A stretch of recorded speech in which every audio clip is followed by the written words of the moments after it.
The Denver Broncos draft their young quarterback, and you know what you do when you draft a quarterback. You come back and you get that quarterback some weapons. In the 4th round, they get a steal in the draft with Troy Franklin, a big-time playmaker to really help them out in the passing game.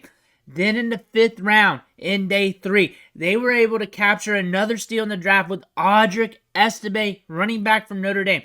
We're going to talk about his advanced metrics. We're going to talk about his play style. We're also going to listen to Sean Payton talk him up. Before we do all that, you need to click that subscribe button right now because we're covering these rookies every single day this offseason. We're also going to be covering rookie camp. Once it starts going live, you're going to want those highlights. So click that subscribe button and stop missing out.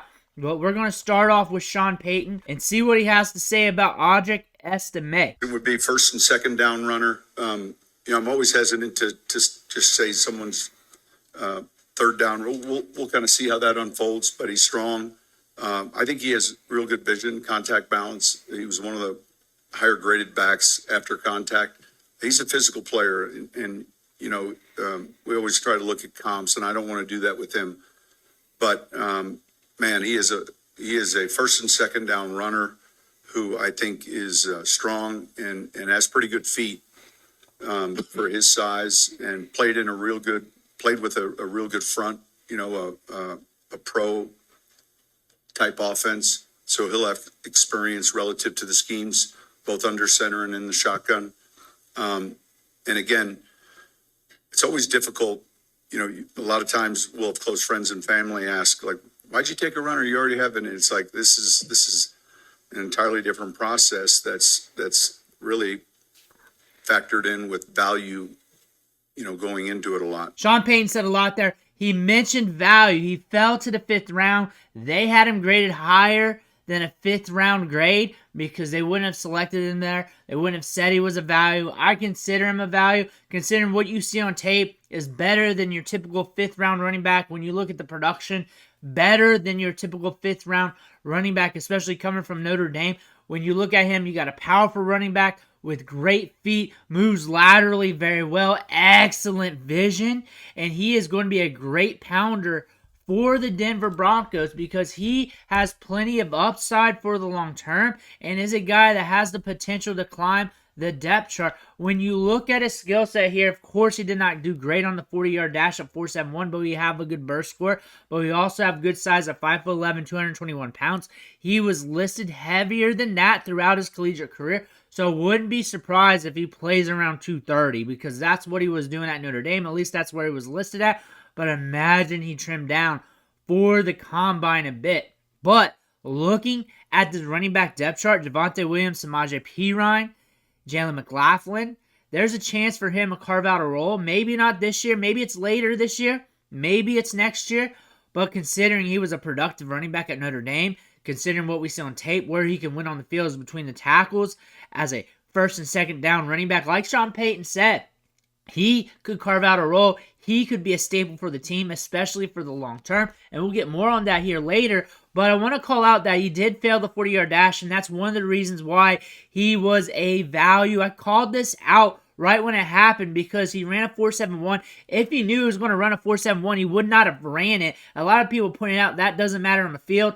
Well, it kind of matters on draft day. You do not see many running backs, if any, over like the last 10 years, get drafted in the 2nd or 3rd round running in the 4.7s. That is an unheard of thing, and that's one of the reasons why he fell in the draft, because he is a very good running back. I do like him a lot, and you look at his advanced metrics in 2023 last year, 4.27 yards after contact per attempt, had 38 runs of 10-plus yards and 22 runs of 15-plus yards. So he can break off long gains. He also had that 80-yard run as well in that season. And then the year prior, 3.65 yards after contact per attempt on just 44 carries in 2021 as a freshman, 6.29 yards after contact per attempt. So this guy has good contact balance. He scoots between tacklers. He is a menace trying to tackle on the second level. 1,300 yards last year, 18 touchdowns. Very productive. And you look at this backfield, Javonte Williams saw a 31% opportunity share. That's targets and touches out of the backfield. He was getting a lot of workload. And the thing is about that, you're also seeing Samaje Perine, Jalen McLaughlin get some workload as well. We might see some of those guys trickle in as well, get the workload. But Javonte Williams has not had the cleanest injury history throughout his career here at Denver. So something could creep up to where he gets his opportunity. But also Javonte Williams is set to hit free agency. And so far, unless he goes off this year, he doesn't really warrant a big contract. He's also 24 years old, probably will be 25 years old at this time. Considering an older running back, they'll probably let him hit the market and just get a cheaper running back in the draft. So look for them to draft another running back. Or if Audric Estime looks good in camp, looks good in some games, he might get some run. He might get some opportunities. Or they may bring in another satellite back. Or rock with him and McLaughlin. Who knows? That's a long time in running back terms. But Javonte Williams is expected to hit the market next year, which could create an opening for Audric Estime, who the team valued much more than a 5th rounder. He was not a need, but they felt like they needed to pull the trigger because of the value they were getting in the draft, and they know this contract is coming up, and this is something they wanted to deal with now because they like the talent of Audric Estime. So the fact that Javonte Williams is hitting the market soon might create an opening for Audric Estime to climb the depth chart sooner than later. We have to watch him during rookie camp, mini camp, and training camp. I'll have those clips for you. On top of that, we have to read the tea leaves from this team. If he starts getting some run in season, he's a guy you got to pay attention to. Denver Broncos fans, you just caught a good deal in the draft. A 5th round pick for this guy is a good deal. For Dynasty Fantasy Football, he is a flyer. He's going to be a backup that you're playing the market with. If he exceeds expectations, you can sell on the market or enjoy the production on the short term. But there is a pathway to opportunity. It is sketchy in the long term because they can always bring in more running backs. But Audric Estime has some room for opportunity here with the Denver Broncos. Let me know what you think in the comments below. Make sure to hit that subscribe button on the way out. I want to thank you for watching. Catch you on the next video.